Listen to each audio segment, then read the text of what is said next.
This is a download from BFM 89.9, the business station.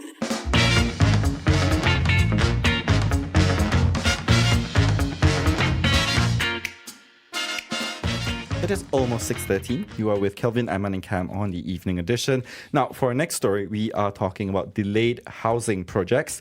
HBA, or the National Homebuyers Association, called out the government recently for continuing a practice from the previous administration of giving property developers EOT, or extensions of time without valid reasons. So if you're wondering what an EOT is and how it works, we're going to get a better explanation later from our guest.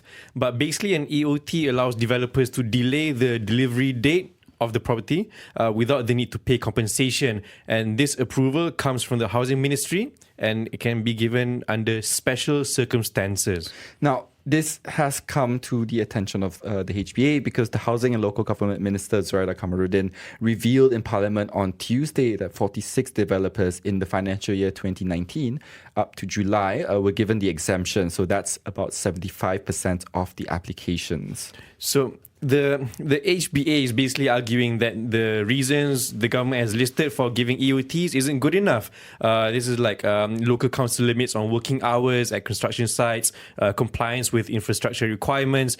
The HBA said this actually reflects the developers' incompetence for not doing their homework first, rather than the so-called special circumstances. So we want to know, have you experienced this? Have you bought a house and then realized that the delay keeps happening? We love to hear your stories. You can call 77332900, WhatsApp 018-789-8899. You can also tweet us at BFM Radio. Now, as promised, we do have Carmelo Ferlito on the line. He is Senior Fellow at the Institute for Democracy and Economic Affairs. Carmelo, it's good to have you with us today. Good evening. Thanks for inviting me. Can you walk us through what an EOT is? Well, basically, you already gave quite a good explanation.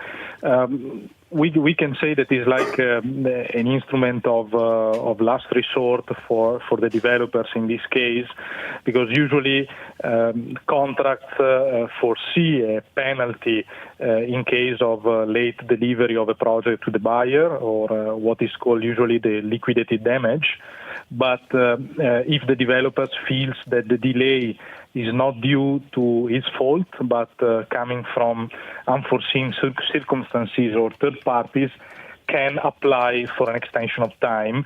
And in this case, the project can be delivered late without paying for the liquidated damage. So what are typically the special circumstances that would allow developers to request for extension of time? Okay, from the perspective of the framework, I have to say that the legal aspect is not that clearly identified. But if we look at the actual applications, what we find most are problems with the subcontractors, equipment shortages, lack of foreign workers, delays in supplies, late issuance of drawings. These are the most common causes. But with that in mind, in your opinion, do you think these EOTs are being granted too liberally?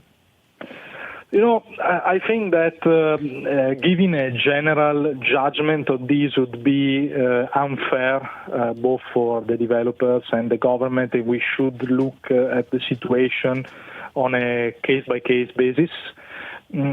Probably in this specific moment of the industry, we have to consider also the general negative momentum of the property sector that might lead to further delay. So the general difficulties, and maybe this situation may play a role in nudging toward a more liberal attitude from the government side. But in general, I would be cautious in giving a general judgment. What might be the reasoning behind the high rate of approvals by the government? It was about 75% of applications, I believe. Yes, exactly, around 78.1 or something like that. I think that, as I mentioned, one reason could be the difficult moment experienced by the property industry. And on the other side, we might indeed actually have delays that are due to the conditions of the market itself. And do you know if the housing ministry and developers are adhering to the requirements that make for a legitimate EOT? Well, I don't have reasons not to believe that. So, of course, again, we should look at the situation case by case, and there might be exceptions, as always, or situations that should be clarified more. But in general, I don't have reasons to believe in, let's say, fraudulent behavior. So we know the percentage of the EOTs that are granted. We do not know how many developments there are happening at any given moment. But do developments generally typically get completed on time? And are there specific types of developments that tend to get delayed? Indeed, there are no real data on the projects completed on time, so it's a bit difficult to evaluate. But I also think that we should keep into account the property cycle. So I believe that in difficult moments, also it becomes more difficult to deliver on time. According to the House Buying Association, the fact that so many EOTs are being approved, right, is a result of poor planning and project management on the part of developers. Would you agree on this? And what sort of poor planning do you think they mean? I think that the judgment is a bit too harsh. If you have read my works or my articles, you know that I am also being critics both of the government and the developers, but I think that there is a way to be critics that is constructive and motivated, but just judging the whole industry as a bunch of incompetent entrepreneurs, I think is a bit too much and an unbalanced judgment. Making good and sound entrepreneurial choices is not easy. You have to take into consideration several factors, and I believe that every person that has a bit of business experience knows that delays happen, and the more you deal with subcontractors with a higher number of suppliers, the more you might experience delays. This is a normal experience in the business environment. Surely there can be pressures from delivering certain performances in the industry, but to take the whole category and to judge all the developers as simply unable entrepreneurs, I think is unfair and misleading. We have this question here on WhatsApp that from MI that asks, what is the saving range that developers could get by getting an EOT? Sorry again? What is the saving range that developers could get by getting an EOT? So I'm guessing the question is how much would developers be able to save if, let's say, they had gotten an EOT versus cases where there are delays but they hadn't gotten an EOT in the first place? I'm not sure about the percentage, actually. Okay. Well, I'm also just curious about how these repercussions, how these extensions affect consumers. How do they affect the house buyers? Of course, the house buyer is, and I understand the anger from the National Housing Buyer Association, are the ones that bear more the outcome of the decision, in the sense that they are the ones getting the delivery late without being compensated for that, because indeed the main aim of the EOT is to avoid to pay a damage. So I can understand their position, and this is the main consequence, basically getting a product late without having any compensation for it. Can and should there be better safeguards put in place?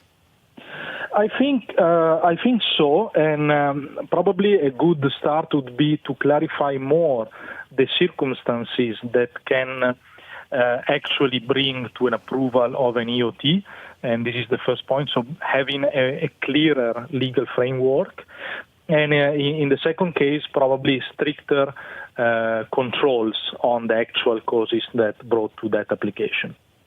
Carmelo, thank you so much for weighing in. Thanks to you for having me. That was Carmelo Ferlito, Senior Fellow at Ideas, talking to us about EOTs or extensions of time, apparently based on the National Homebuyers Association. They've called out the government for continuing a practice from the previous admin of giving out property developers EOT without valid reasons. You can let us know your experiences with it. Have you personally experienced this? You can call 7733-2900, WhatsApp 018-789-8899. You can also tweet us at BFM Radio.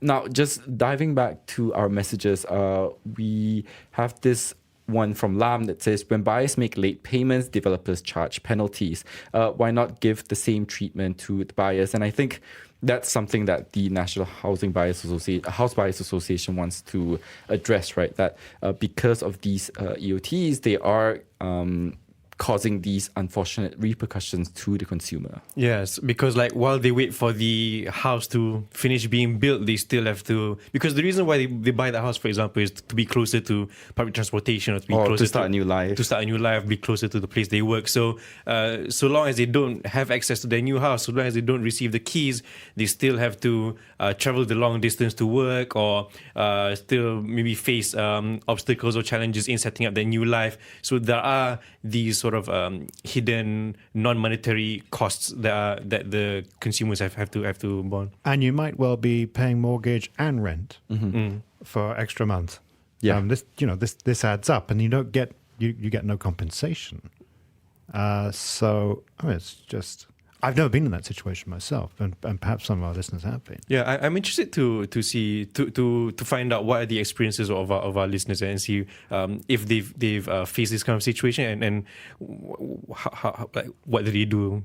Yeah, so with that, you can call us 7733-2900, WhatsApp 018-789-8899. You can also tweet us at BFM Radio.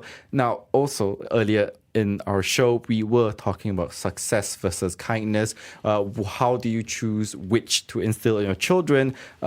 American parents are feeling like they have to focus very much on academic achievement, career achievement, so much so that according to The Atlantic, that they forget to nurture kindness in their kids. So we have been asking for your thoughts, what you prefer as a parent, or you can also let us know how your parents chose to raise you.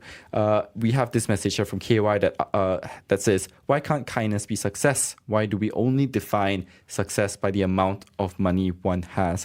And I think that's also something that they try to address, right? The fact that so driven by material wealth, so driven by success in those very specific terms, that kindness is not seen part and parcel of that definition.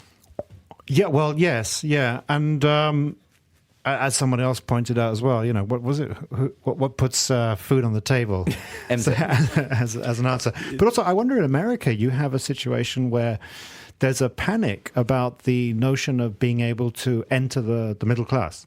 There's a panic about being able to sustain your life in the middle class with all the debts that you find as you just buy the things that denote middle class life. And perhaps parents, even the parents who wrote this article, which is why I was a little bit sort of confused, kindness versus success. I never thought about it that way. Is that perhaps you just can't afford to have kindness, because if you want to join the middle class and live that life, and I wonder if we have in Malaysia the same panic about being a member of the middle class. I personally have not experienced that kind of panic to sort of make it into the middle class or whatever. I don't see it around me as well. There is people pressuring you to you got to stay in the middle class. You got to make your dough kind of thing. Because I do see that there is it to a degree, that balance that people instill moral values, religious values, because that's in school as well. At the same time, also encouraging kids to be smart and be good in academics so that you can have a good career in the future. Ooh, we've had very different childhoods. Oh, okay. I think at home it was very much driven by that, right? If you don't study hard right now, if you don't work on the books, you're going to end up on the streets. So you better do that, no matter what the cost. Of course, slightly rebellious, and I don't like being told what to do a lot of times. I didn't quite do that, but I did eventually do okay with. But it really was, you do this or it's the streets. There's no, there's no middle ground. Right. I think the message was the only person you can sort of rely on is yourself. No one's gonna step in and help you when times are hard. So you have to make sure that you have everything in place. Okay, It's a tough world out there. yeah. And you carry that with you now? Not. It's like a half and half. Your parents leave quite an impression on you growing up. But I think as you grow older, you kind of have two voices, right? One, because you've been so exposed to the outside world. I've met extremely kind people who have helped me regardless of our relations, and I've seen that. And on the other end, I've seen also family members attempting not to help each other when times are hard. So I don't think that's a flat out like, oh, no one's going to help you. It's not true. Well, it's all coming out here this Friday night. We have a follow-up tongue-in-cheek message from Sai responding to MZ about what puts food on the table, success or kindness. Sai says, you know what puts food on the table? Being kind to yourself. Have all the food for yourself. And on the other... and also, I guess as a sort of follow-up, we have this one from Eric that says, if only kindness can pay bills. Yeah, God. You can keep sending us your thoughts. You can call 7733-2900, WhatsApp 018-789-8899. You can also tweet us at BFM Radio. Building fit Malaysians. BFM 89.9. It's 6:35. You are with Kelvin, Aiman, and Cam on the evening edition. Now, earlier in the hour, we were talking about EOTs or extensions of time where property developers can get permission from the Housing Ministry to delay the delivery date of a housing project without the need to pay compensation. The gripe came from the National Homebuyers Association, where they feel like the ministry has been kind of granting it without valid reasons. So we earlier spoke to Carmelo Ferlito of Ideas, who said that it might not be a fair justification to and paint it with such a broad brush. But you can let us know your thoughts. Also, 7733-2900 is the number to call. You can WhatsApp 018-789-8899. You can also tweet us at BFM Radio. On the line now is Tan. Tan, good evening. What are your thoughts? Yes, good evening. My name is Tan. Nice to meet you. Can you hear me? Yep, loud and clear. Yes. Okay. What happens is, all the SPA now we have signed for the residential building is just sanctioned under the what they call Housing Act, right? Under the Housing Act, and it was passed by Parliament. Right. For normal apartment, usually you get 36 months to complete the project, hand over to the purchaser. For residential, terrace houses, rental property, usually are 24 months only. Okay. Okay, that's passed by Parliament. So my question is very simple. How can the minister just piece a letter and write out all the terms and conditions of the what they call the benefit of the contract that we have signed with the developer? And that act is passed by the Parliament. Don't forget, 100 over member of Parliament passed the Parliament, but only one person, only one MP who is a minister, just get rid of everything that you have signed. Everything you have signed, commercially you have signed with the developer. I think that is not right. That specifically, I think is wrong. In terms of law, is wrong. Okay. Have you? Okay. Second point, let me tell you. Second point. Okay. Most of the developers will apply for extension of time before even they launch a project. Because now, a lot of apartment projects are more than 40 story, 50 story. So usually 36 months, we don't expect them to complete. Usually they apply. They apply maybe 48 months, 50 months, or 42 months, or 46 months. We don't know. Depend on how he give the reason to the minister, and the minister will grant them. And those contracts they will sign. And this contract, once you sign, the period is fixed. And we shouldn't expect any further extension of time. Because why? All the risk or whatever difficulty the developer might have to consider before even they apply for that extension of time. Okay. Right. You got it? Yes. Thank you. Loud and clear. Thanks so much, Dan.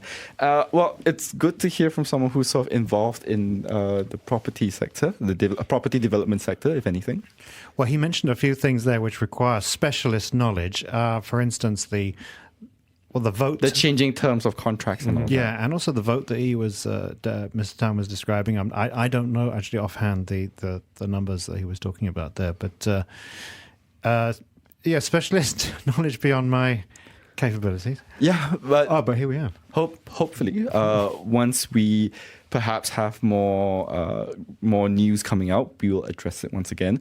In the meantime, we do have this message here from Andrew that says property development projects have supposedly been through diligent and detailed planning and reviewed by professionals, surely with some buffer for common delays or circumstances which may delay the completion, as well as by the relevant government authorities. Thus, the derivation of a timeline for completion which is committed to buyers. In my opinion, EOT should only be granted in situations where the authorities impose additional requirements, for example, more infrastructure works, which is out of the developer's control. For matters such as delays by the contractors, I think these should generally not be accepted as reasons for EOT applications.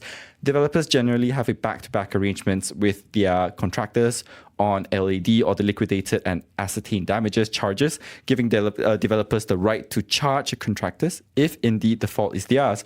Developers don't bear much, in fact. All in all, if EOTs are granted relatively loosely as suggested, it is really quite unfair to buyers who have committed financially.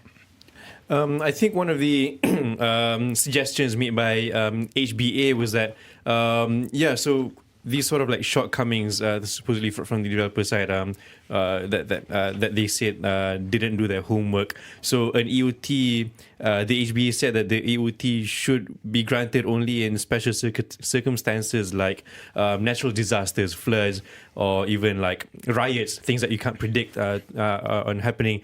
But I think, judging by the WhatsApp earlier and also from the phone call, that developers sort of anticipate that there will be delays already. So there is that aspect of like already knowing you're going to be delayed and applying for an EOT even before it is being built. We do have a message here from Siah that says the model of build first, sell later solves this problem. That might be a good idea. But then that puts the onus of investment on the developer so completely. It's just they'd much rather not take that kind of risk, wouldn't they? Yeah, it's a huge risk, especially if you build something for like however many millions of ringgit and you don't know how many people will actually buy the units that you're building. It's a huge risk for the developers if they do it like that. But then why are we being kind to the developers here? I mean, if they want to do it, they have to take the risk. Yeah, it is a business decision at the end of the day. You can keep your thoughts coming. You can call 7733-2900. You can WhatsApp 018-789-8899. You can also tweet us at BFM Radio. We are going to talk about our next story right after some messages, and that is about the importance of the arts industry as well as the arts sector. This is the Evening Edition, BFM 89.9. Bringing fresh meaning.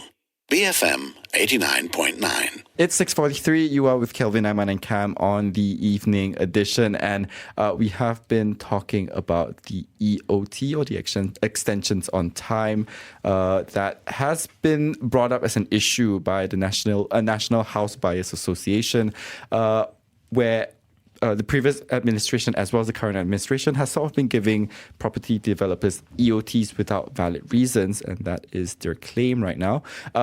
Truth be told, Cam, Aiman, and myself are not experts in this field, unfortunately, but we are more than interested in hearing your experiences with it. There are claims that, the onus and the responsibility later of caring for of paying off for rent as well as mortgage happens to be on the consumers. So that's one risk.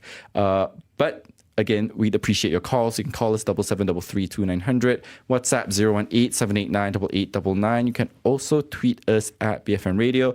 First up on the line is Ken. Ken, good evening. What do you have to say? Hi, good evening, everybody. I'm Ken here. Mm-hmm. Hi. I have even worse than the EOT. What happened? We actually bought an apartment in Cheras. The sales and purchase, it's supposed to be completed in 3 years. The government granted the developer another year of extension of time. And after the extension of time, the project is abandoned. Oh. Yeah. So as a house buyer, we have to service the loan. Nothing has... worse still, they get a white knight to take over the project, and the house buyer has to top up additional sums. Oh my God! Complete the house. What percentage had you paid then? You everything? We You mean the initial Yeah. amount of the house? It's about 80%. Wow. The bank has released 80% of the loan to the developer. And you're servicing that loan. Yeah, we have been servicing the house loan for about 5 years now. Did you receive any advice about what you can do? Nothing. We just pray that the White Knight will take over the project. And on top of that, we have to top up another 10% for the project. Ken, I'm so sorry to hear this, but thank you for sharing that story. Well, we hope the government have to do something to iron out all these issues. Yes, yes. That is the hope. Ken, thank you again for your call. Up next, we also do have Victor on the line. Victor, good evening. What are your thoughts? Good evening. I think we might as well give the minister the power to change the amount of this purchase price. Right? What do you mean by that? So let's say if I sign up this sale and purchase agreement for a unit at 500,000, well, just give me the power to appeal to the minister to amend it to reduce it to 450,000. Or likewise, the developer can appeal to the minister to increase the price to 600,000, for example. So actually, I'm just trying to show how ridiculous this situation is. How can a third party change the term of the contract?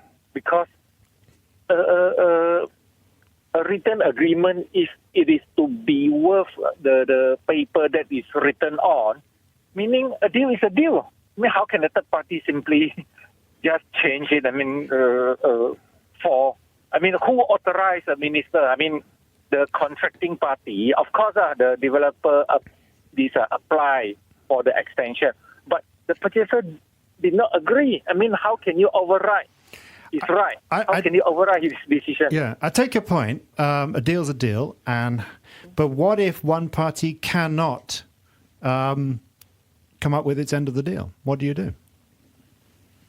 No, I mean, let the contract be take effect. We do have this institution called the court, isn't it? The judicial system. It hasn't been abolished yet, right? Yeah. Victor, thank you. So, I mean, that is what we sign. It is why we sign the contract. Otherwise, why bother? Yeah. That's a fair point, Victor. Thank you so much for your call. And also on WhatsApp, there are a lot of messages coming in about this. We do have this one from Sia again that says that the onus is on the developer to understand the market and to build properties that has potential buyers. On that note, we also have this one from Sweelam that says, have developers build affordable housing units first. There'll be no problem selling the units. They'll just earn less than building luxury condos for speculators. And up next, we also have this message from Jenny that says, build and sell is a good concept and have just bought such a unit. However, the downside is that the developer is currently selling the unsold units at a higher rebate. I'm at a 10% loss immediately after key collection. So who is compensating me as an early buyer? No one. Well, just when you spend your money, don't look at the prices after that. Just don't think about it.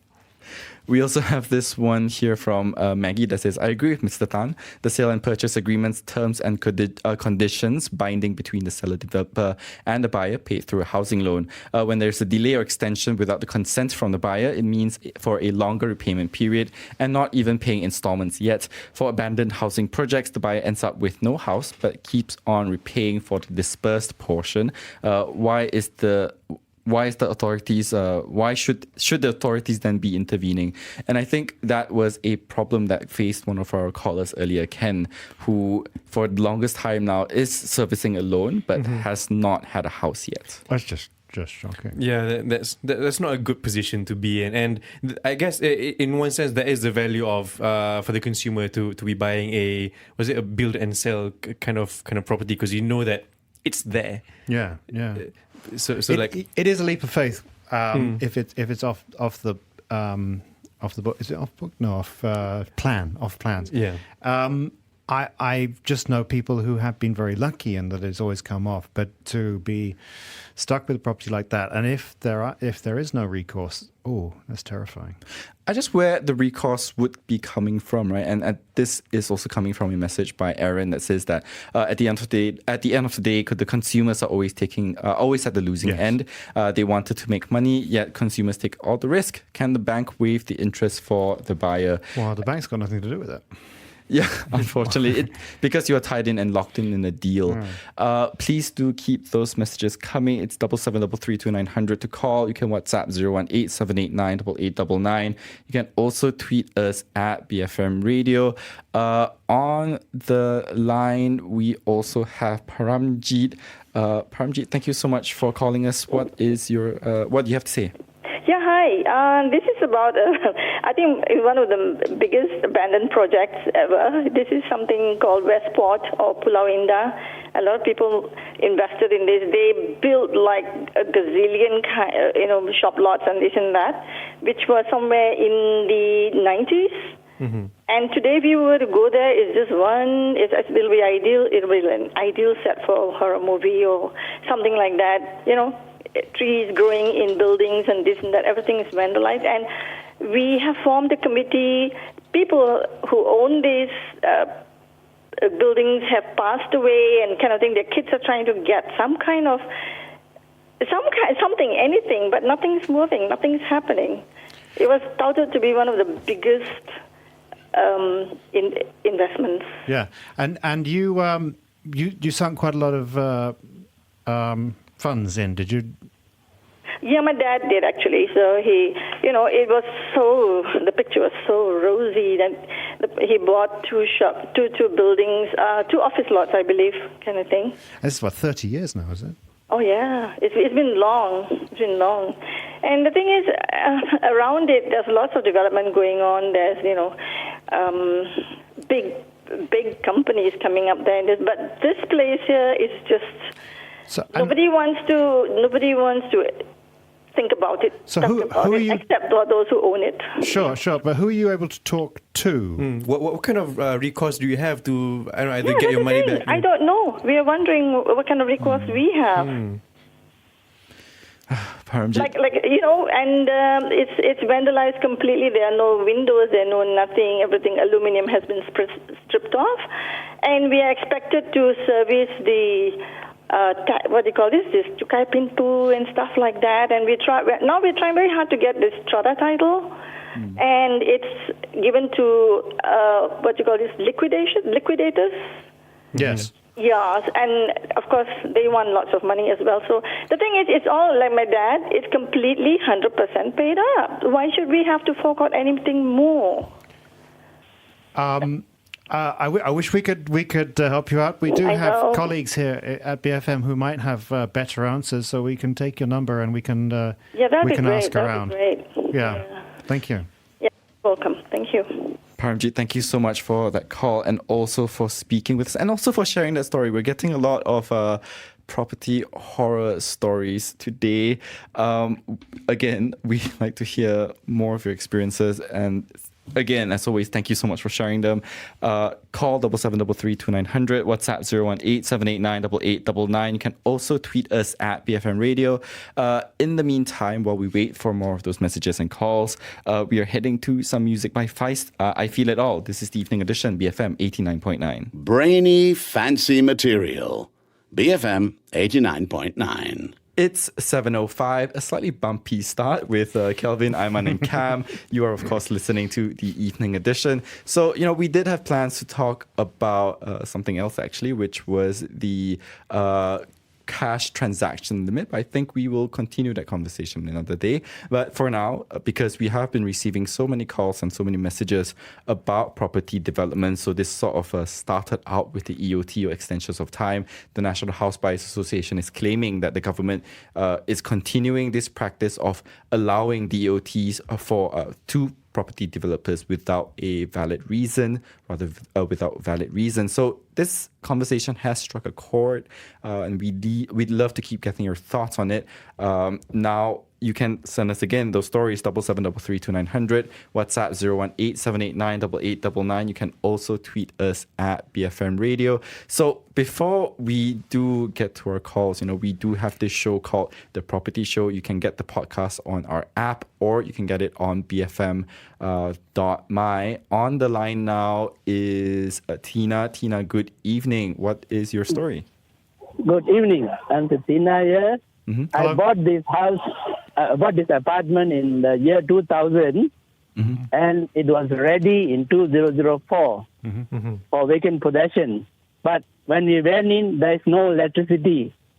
And I know, as an electrical engineer, the cable that connects to the substation was not there. TND couldn't get it. Oh. And I filed a claim to the tribunal, but because of the other side, Talam had a lawyer, non-practicing lawyer, and they won the case because of the mistake not made by me, but because the TNB engineer could not tell that the house is still not readable. Sorry, the word ready for occupation is misinterpreted in the SMP. So this property, since 2004, you still have the property, do you? And No, we were allowed to occupy under a temporary occupation. And till today, we haven't got the proper documents. There is no SATA title. I've gone to the state government. I've gone to the council, MPSJ. And till today, we still haven't got it. Now, the court has ordered, Talam is closed down. And they got their money. But we are the losers.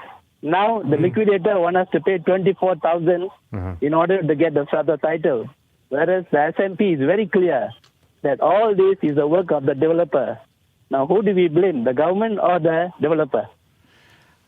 And the developer has long gone, disappeared. Talam has been declared bankrupt, and the government got, I think, don't know how many million, 100 million. But we got nothing. And have you been able to speak to anybody from any government department, local or federal? I've gone to the state government. They have a body which deals with this kind of problems, and it is already how many years since nothing seems to really move. Right. Well, that's tragic.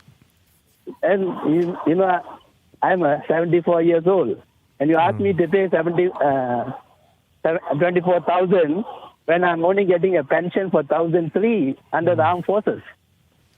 Right. And many of the people who are staying in this place are in the same predicament. That's awful. Tina, thank you so much for sharing your story with us.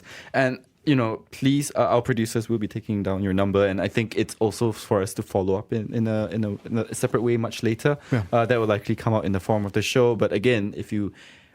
we have a huge bank of property stories, all the way back through maybe possibly when we first started. Just look for that on our podcast. It's called The Property Show. Up next on the line is Dennis. Dennis, good evening. What are your thoughts? Hi, good evening. The big horror in the housing properties scenario nowadays is actually the big overhang there. So there's a lot of property unsold. And we must look at how it comes to this situation. The first I would think is the economy. The economy is not doing well, and therefore a lot of people are not able to buy houses, especially those expensive houses. And secondly, I think it is the developers, the established developers, who are actually competing with each other and who are also overly pricing their houses out of the reach of a lot of people. They become greedy. They do not need to build those kind of houses that's so expensive, but they are building it. So it's beyond the reach of ordinary guys, And then the third horror story is actually the uninitiated developers, people who are in the public company sector especially, who have land banks, ex-factories, for example, and they convert into a housing estates. They have no clue about housing. They have no clue how to develop, but they are developing nonetheless. And this is actually the horror stories that is now in the property scene. They do not know where to sell, how to sell. And how would you, what suggestions would you have for that? I mean, for instance, what you said just now about the people who have no right to be in that particular property development. I mean, they won't know that until they've made their mistake. Yeah, they should actually work with experienced developers. They know how to sell, actually. You know, a lot of these people are actually public companies themselves who have land banks. They have a lot of land banks. And they just feel that, the property guys are making a lot of money, and so therefore they want to be in it without the experience to do it. So they should not get into it. They should work with those experienced developers. They should. Yeah. But, people make mistakes. Of course. Yeah. The other thing is that the government should not step in, Should not. The government should not. They should not step in, because who are you going to help in the first place? Mm-hmm. Assuming today you're going to help the developers, which developer? You think that they would not be able to make fair choices consistently? I don't think anybody can, because who are you going to help first? Yeah. Dennis, thank you so much for your thoughts and for those suggestions.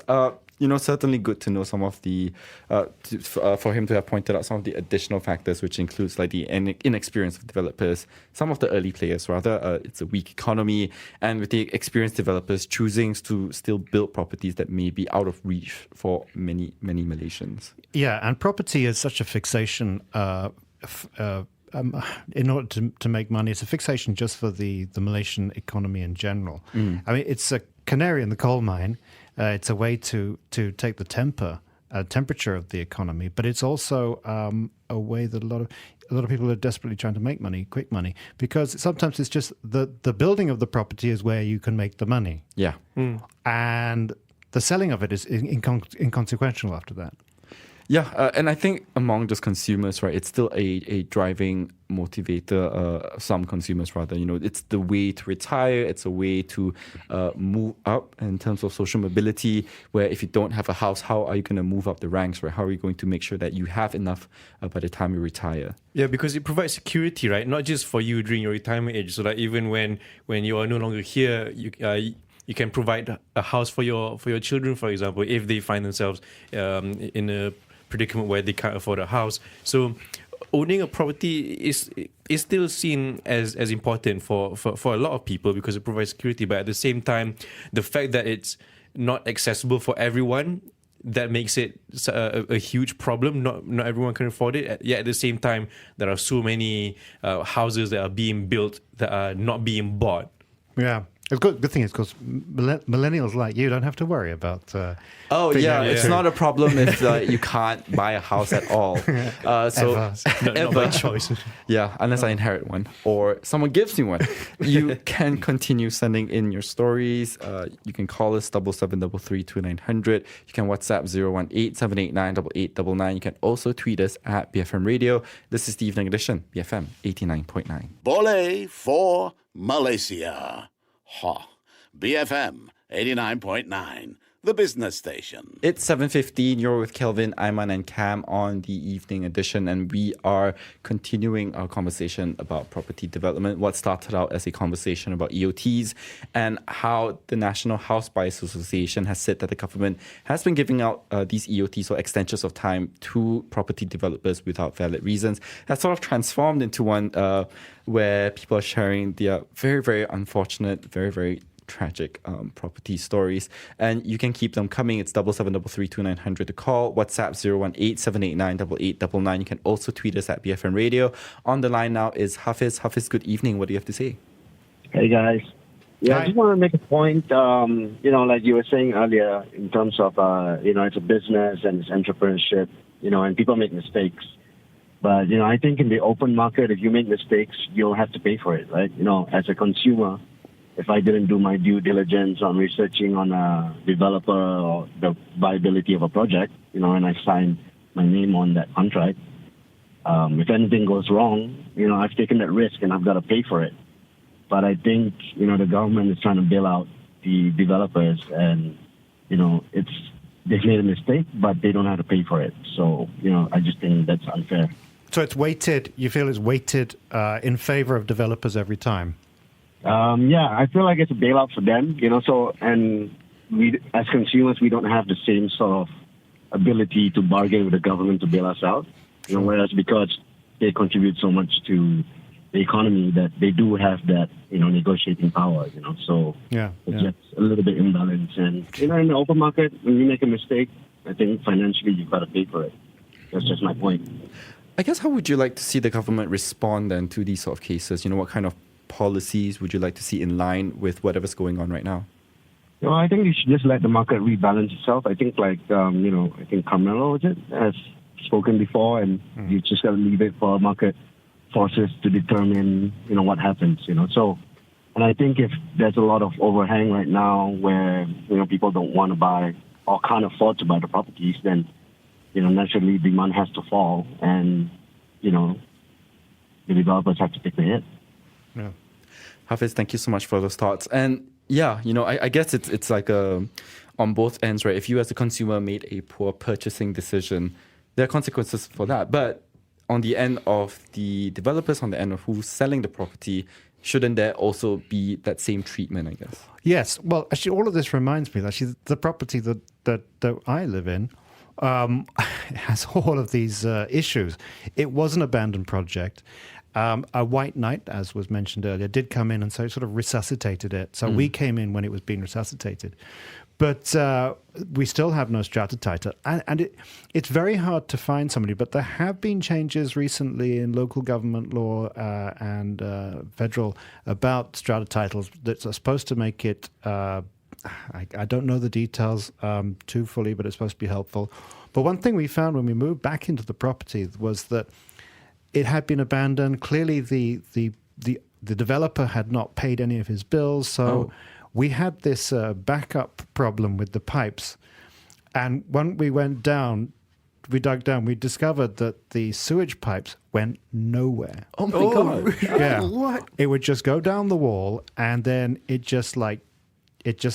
was nothing. It was just like ground. And so we were building up. And it'd been like 15 years worth of sewage that had gone up and up and up the pipes. And it was a 3-story anyway, and also this is a good pre-dinner conversation. Actually, it was explosively amazing when it finally got cleaned out.